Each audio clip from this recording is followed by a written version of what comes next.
existentially, we can love and accept people for who they are and as they are, in the same way that I might look at the natural world and be like, there's a jaguar and that's a crocodile, and here's a hippopotamus and that's a jackal and this is a gazelle, and they're all worthy and they're all beautiful, and I can love life on the planet.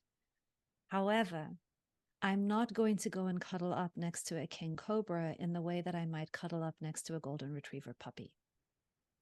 Okay.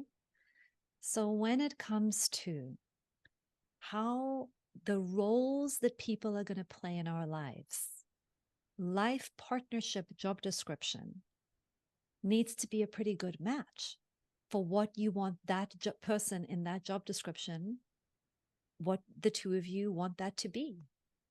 And best friend or inner circle friends, there are things you need from them for them to occupy that position in your life that are different than acquaintances and somebody that I might enjoy going to watch a football game, right? Mm-hmm. So there's some nuance in the questions. Like, the question here is, this person is in the role of partner. That means you each are probably in a discernment process of, where are we at in our marriage right now, and what does partnership mean to us, and what is it that I am wanting from a partner, and then are you wanting the same things I'm wanting, and are we growing and evolving together with an eye to getting to the same place or not? Because he will only ever be able to give you what he is able to give himself.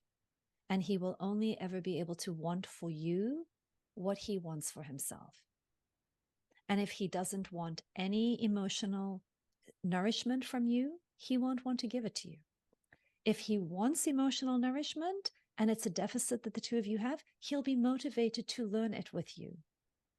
But that's a discernment process about, who are each of you at this moment in your lives, and what are you both wanting, and are we on the same personal growth journey or not? Because relationships can grow together and they can also grow apart. And sometimes they grow together and apart and together and apart because the North Star keeps us together so we can tolerate the differences. And sometimes those differences become big enough that it is actually for the benefit of both people to peacefully disengage and go and find other people who are a better match.